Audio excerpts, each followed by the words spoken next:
ყოველ პარასკევს 4 საათზე უყურე მარიკა არევაძის საავტორო გადაცემას უსამართლო სასამართლო.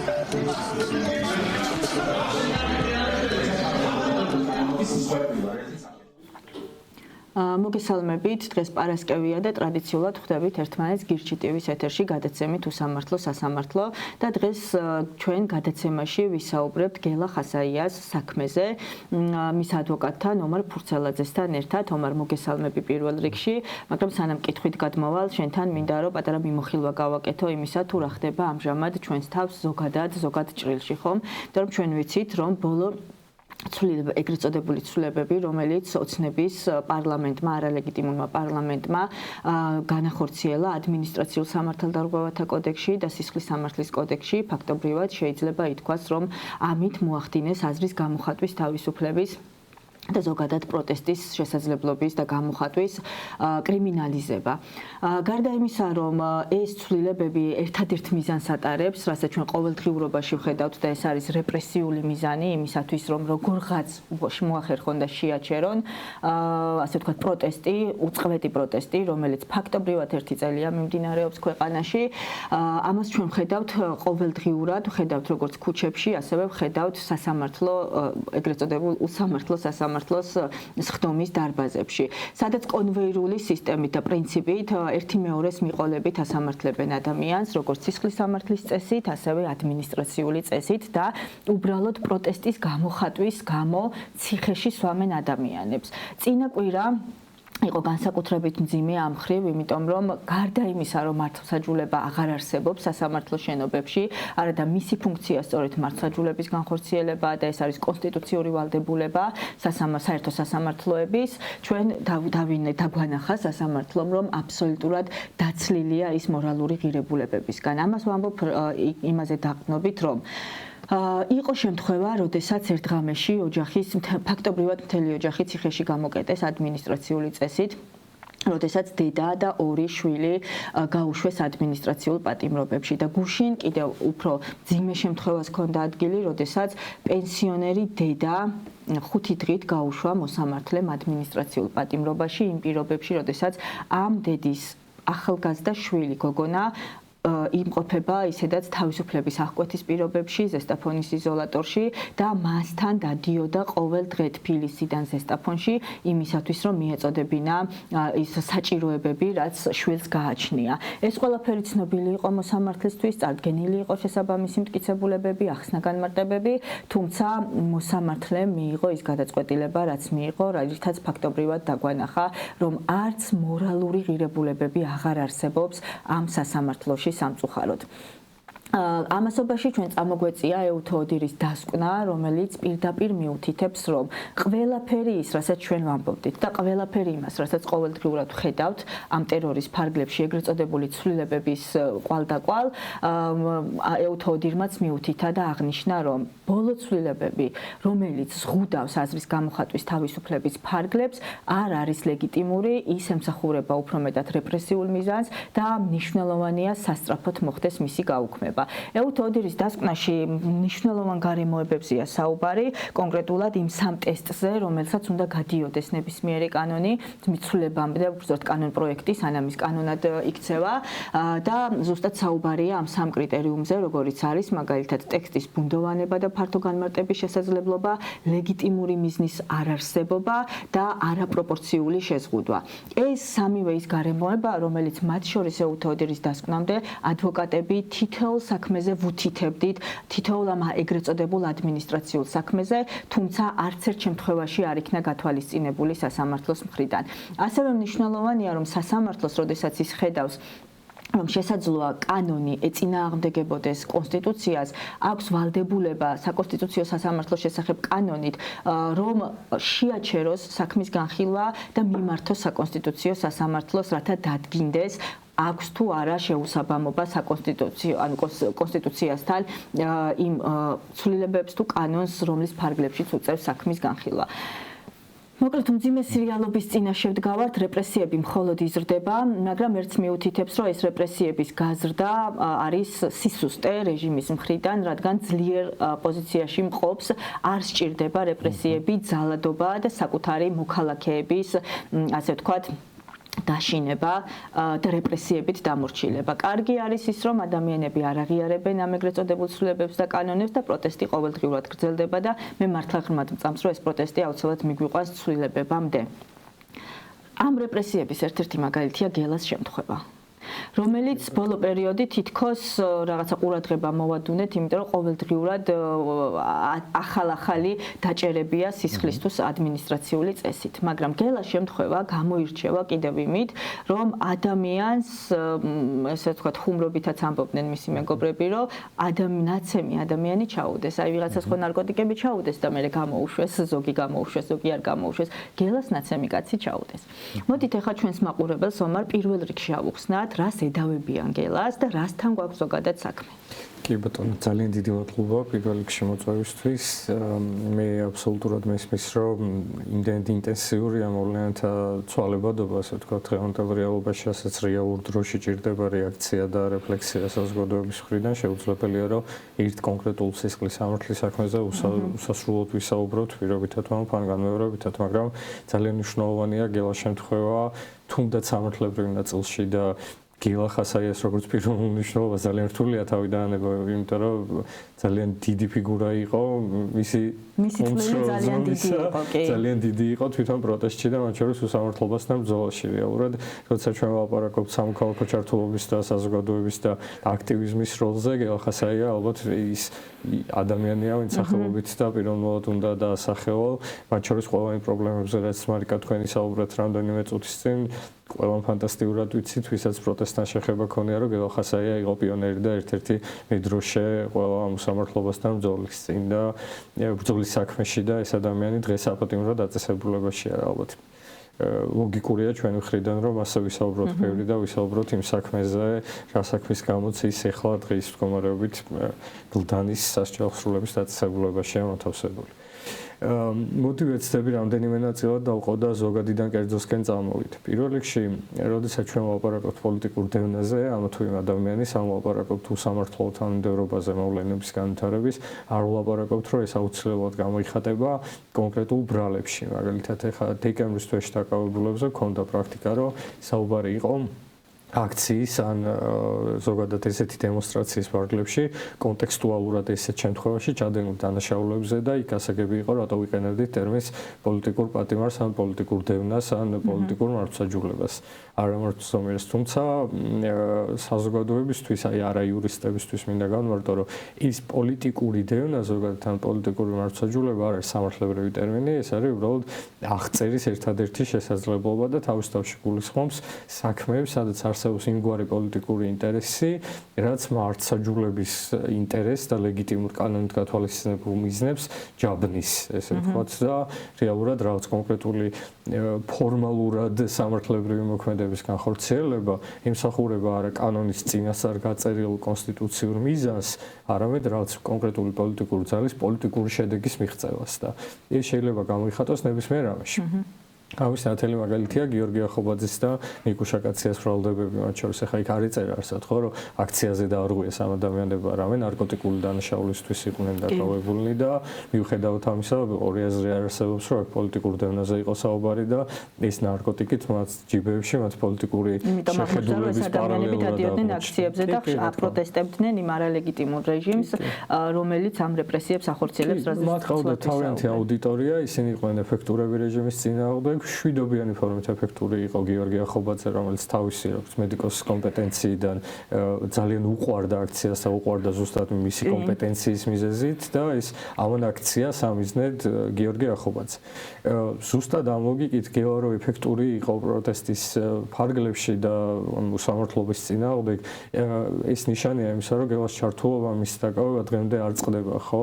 ბევრი ადამიანის დაინტერესება, ბევრი ადამიანის დამოკიდებულება გელას მიმართ, იმიტომ რომ გელა იყო ავანგარდში ყველა ბრძოლის და იყო იქ სადაც ვინმეს დახმარება ჭირდებოდა, მათ შორის უკანონოდ დაკავებულებს და მათ ოჯახის წევრებს. ზუსტად ეს ხდის ჯერ გელას პიროვნება, ხდის მას პოლიტიკურ პატიმრად და მე არის უკვე კონკრეტული საქმის კონკრეტული თანმიმდევრობა. რაზეც უნდა გადავიდეთ და ვილაპარაკოთ. ზუსტად ამიტომ ვთქვი, რომ ზოგადიდან დავიწყებთ და ვეცდები, რომ კონკრეტულ გარემოებამდე მივიდეთ. ზოგადად სისხლის სამართლის საქმეზე პიროვნება და პიროვნული მახასიათებლები არა ის რომ რაც ბოლო პერიოდში ეს სოციალურ ქსელებში ან სადმე არგუმენტად მოყავდა სხვადასხვა საქმეებზე რომ აი ექიმი როა მაგიტომ არ უნდა დაიჭირო რაღაც ეს რიტორიკული კითხვები და სკეპტიკოსები და მასწავლებელმა სხვა მასწავლებელს გზა გადაუკეტა რაღაცა კი ხო არა ერთი მასწავლებელი სხვა 1000 მასწავლებელს გზას უკეტავდა და ესეც ცდილობენ გამართლებას რეალურად ის რიტორიკული კითხვა მე არ ვიცი ვის თავში დაიბადა რომ მე მესეჯ ბოქსად ქცეულიყო მაგრამ იმ თავითვე არასწორია იმიტომ რომ პიროვნების და პიროვნული მახასიათებლების ხედულობაში მიღებას არათუ ითვალისწინებს არამედ სავალდებულოა სისხლის სამართლის კოდექსში ვინ არის ბრალდებული რას წარმოადგენს ის და ეს არ არის ჩვენი ინტერესი რომ არ ვცდილობთ რომ არავინ არასოდეს არ აპელირებს რომ აქტივისტმა ან ექიმმა ან იურისტმა არ შეიძლება დანაშაული ჩაიდინოს აქ ვლაპარაკობთ იმაზე რომ ხშირ შემთხვევაში ადამიანის ვინაობა გასათვალისწინებელია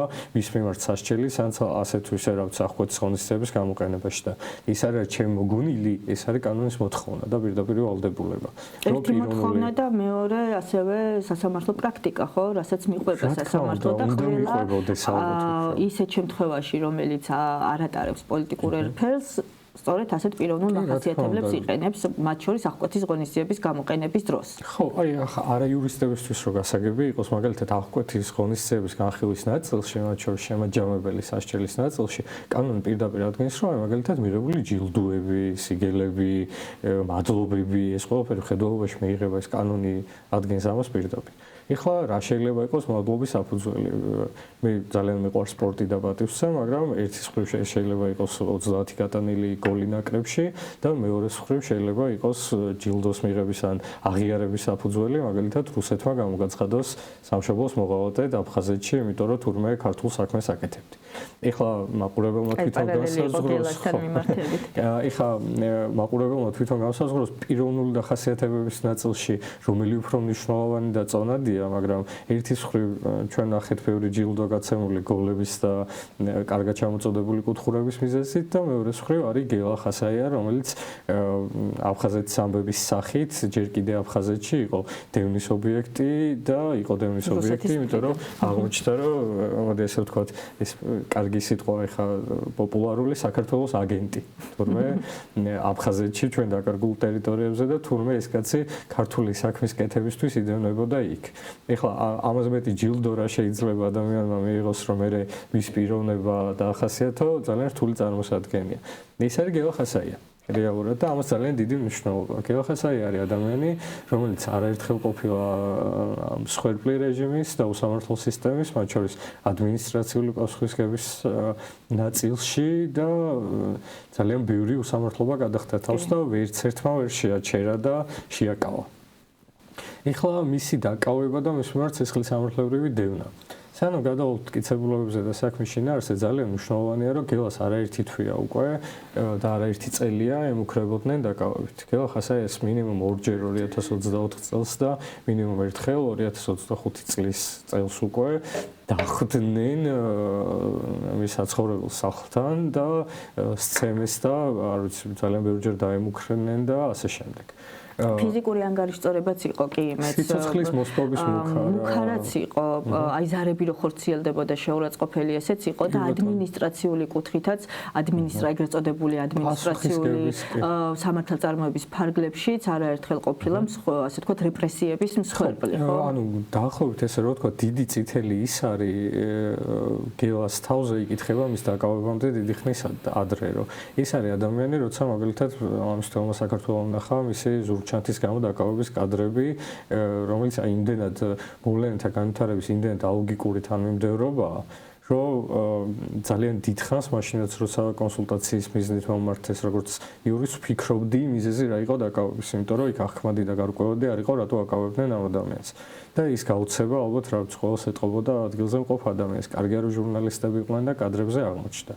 ის და ბევრი სხვა არგუმენტი გელას აქცევდა სისტემისთვის საინტერესო პირად, ესე ვთქვათ და ნეგატიურ კონტექსტში, რა თქმა უნდა და არსებობდა დიდი მოლოდინი, რომ მას დააკავებდნენ. უფრო მეც გეტყვით, მას კონკრეტული მუხარები ჰქონდა კონკრეტული პოლიციელებისგან მიღებული და მას შემდეგ რაც გელა დააკავეს, ზუსტად ეს სიტყვები მოისმინა პირველი პოლიციის განყოფილებაში, რომ ხო დაგპირდი, რომ ციხეში არ მოგალპობდი და სისხლით დაგიჭერდი და გიჭერ, აი, ხო ხედავ რომ დაგიჭირე.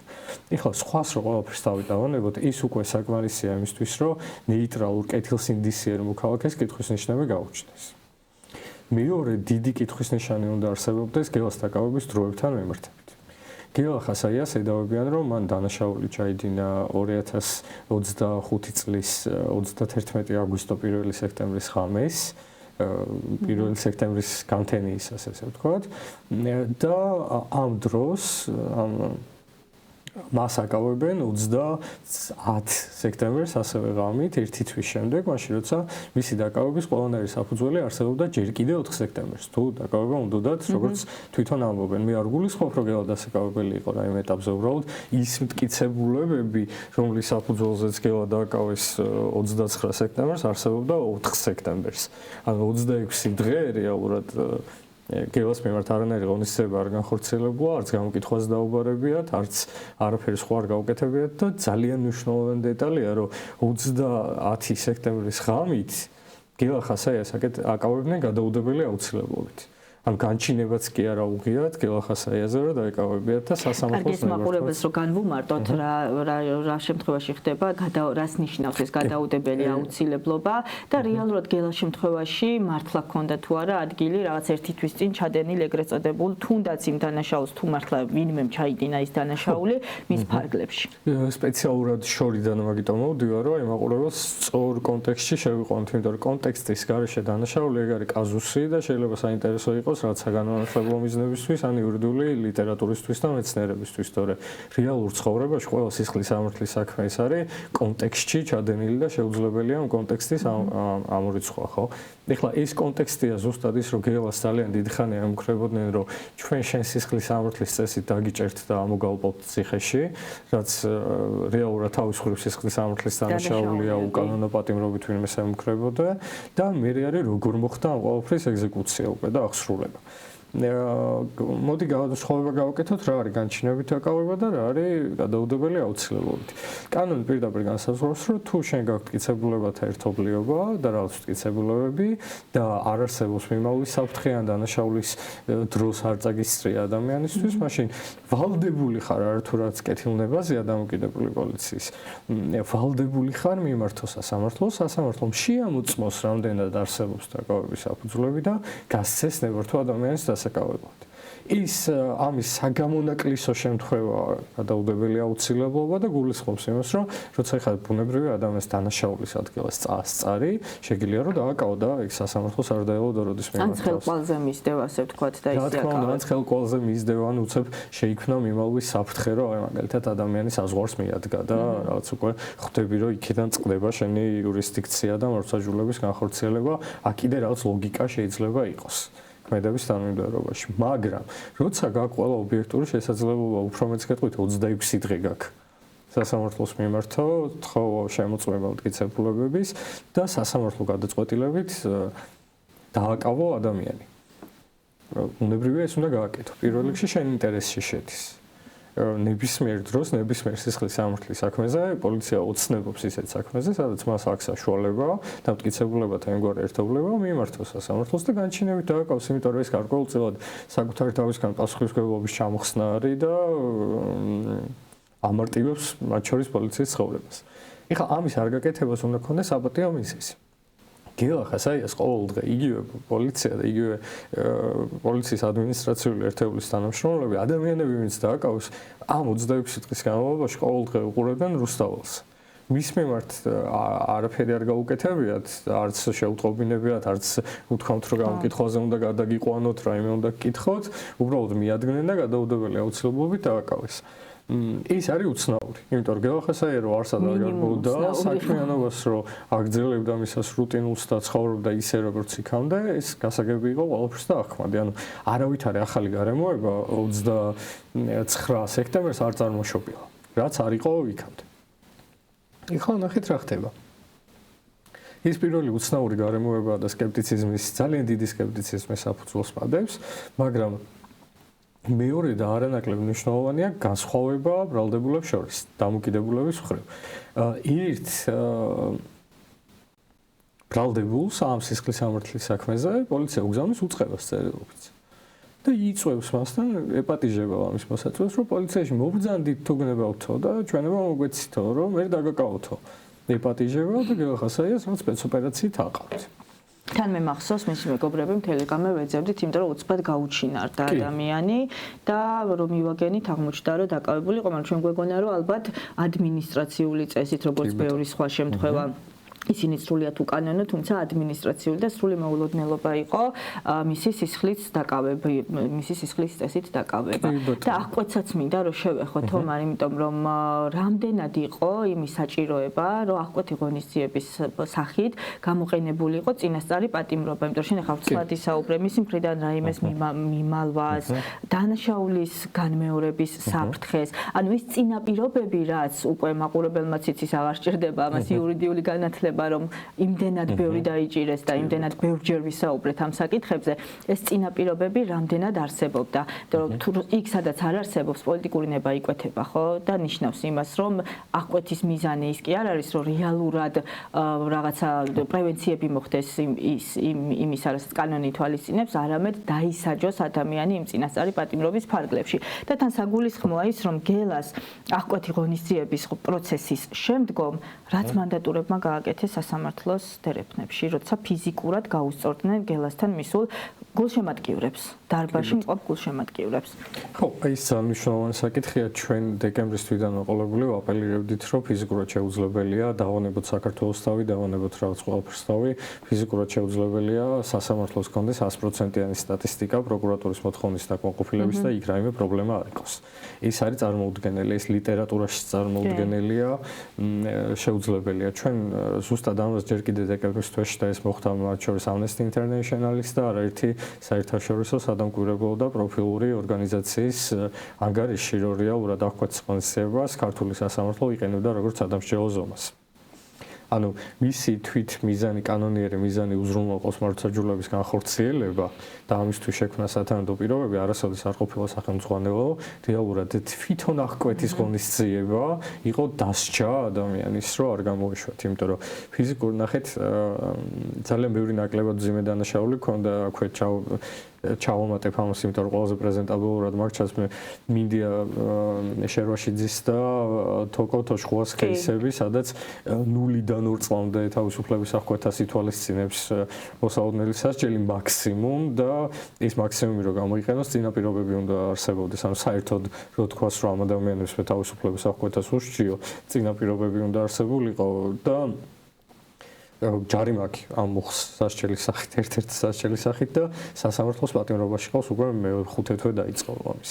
ხო, ნუ ესეც სიგიჟეები ხდება და ხდება სამწუხაროდ აქციის საქმეებზე. ეს ამინდია საქმეს ჩვენ განსახილველი გვაქვს, უბრალოდ იმდენი საქმე არის უკვე დაგროვებული, თუმცა აქვე შეგიპირებ, რომ ერთ-ერთ მომდევნო გადაცემაში ჩვენ მათი საქმეც უნდა განვიხილოთ დეტალურად.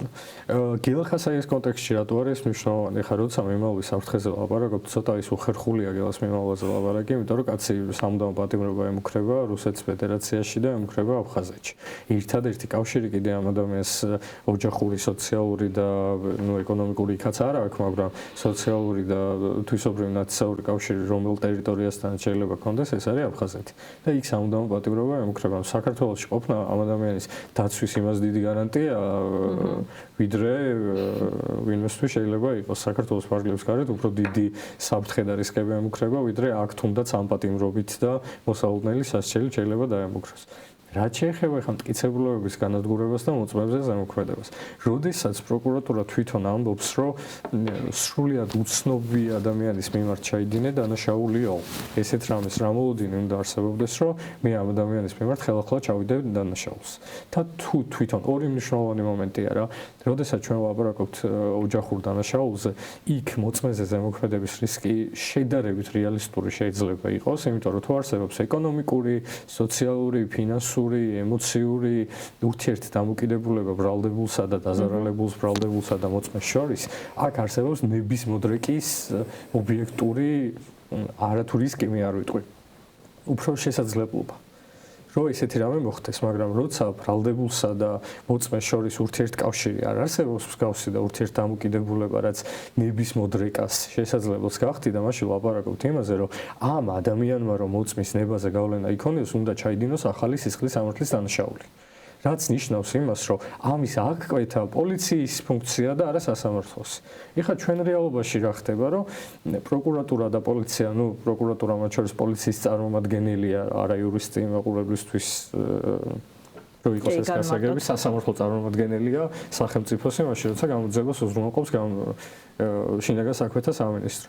ეხლა ნახეთ რა ხდება, პროკურატურა ეუბნება ესეთ რამეს, რომ შენ სასამართლოს მიმართავს, რომ შენ ჩემი საქმე გააკეთეო და ის კაცი დაიჭირეო, რომ სისხლის სამართლის დანაშაული არ ჩაიდინოს. რაც საკმარისად თუ განაზოგადებ, ყველა მოქალაქის მიმართ კარგი არგუმენტია, იმიტომ რომ ყველას თუ დავჭირთ, ვეღარავინ აღარ ჩაიდენს დანაშაულს, ხო? წარმართი ლოგიკა.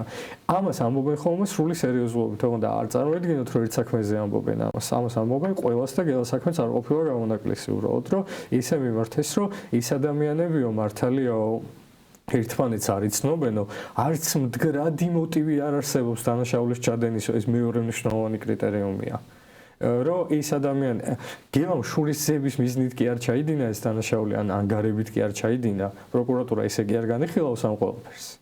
პროკურატურა ამბობს, რომ უცნობ ადამიანებსო საყოფა ცხოვრება ნიადაგზე მოვიდა ჩელაპარაკებაო. რაც ნიშნავს იმას, რომ აი ამ დაზარალებულის მიმართ დანაშაულის განმეორების რისკი თვითონ ამბობს, რომ ნულის სტოლია, იმიტომ რომ ამბობს, რომ პირველადი მოტივიც კი არ ყოფილაო, არ არსებულაო ისეთი მდგრადიო. ხო შეიძლება იყოს ანგარებით ჩადენილი დანაშაული შურისძიების მოტივით, რაც ეხლა ან თუნდაც რაღაც გაბრაზების ნიადაგზე, ან სხვა ნიადაგზე, ხო? რაც გაგრძობადია. თავადვე ადასტურებს, რომ საერთოდ არ იცნობდა, მოხდა უცხო პირებს შორის და ყოფით ნიადაგზე. თვითონ ამბობს, რომ არ არსებობს მდგრადი და მაკვალიფიცირებელი მოტივი, არ არსებობს იმის მოლოდინი, როდესმე ეს ადამიანი იგივე მოტივი დარჩა და შეიძლება ქმედება იმეოროსო, მაგრამ მაინც ამბობს, რომ დანაშაულის ჩადენის რისკი და საფრთხე არისო. რა მუხლით აქვს ბრალი წარდგენილი ესეც რომ განმარტოთ რა სითვალისწინებს სასჯელს? აქ ჯანმრთელობის განზრახ დაზიანებისთვის აქ წარდგენილი ბრალდება, სასჯელის სახით ზონოთ 4-დან 6 წლამდე თავისუფლების აღკვეთას ითვალისწინებს და მნიშვნელოვანია რომ რეალურად სასამართლო გადაწყვეტილების მიღების სასახკვეთის ნაწილში დაიყვნო დანაშაულის სიმძიმეს. არა და არსებობს ესეთი ფანტასტიკური ადგილი ადამიანის უფლებათა ევროპული სასამართლო, რომელიც პირდაპირ ამბობს, რომ მოსალოდნელი დანაშაულის სიმძიმე რო არგუმენტი იყოსო, კაცის დასაპატიმრებლად, მაშინ თუ მუხლით წარუდგინე ბრალი, რომელიც თავისუფლების აღკვეთას ითვალისწინებსო, ყველა პატიმრობაში უნდა გაუშვაო და ამიტომ არ იმსჯელო მაგაზე როგორც დამოუკიდებელ გარემოებაზეო. ადამიანის უფლებათა ევროპული სასამართლო ამას ეუბნება. ზოგადად პრაქტიკა აქვს და განმარტება აქვს აკეთებული საყოველთაო ყველასთვის სახელმძღვანელო.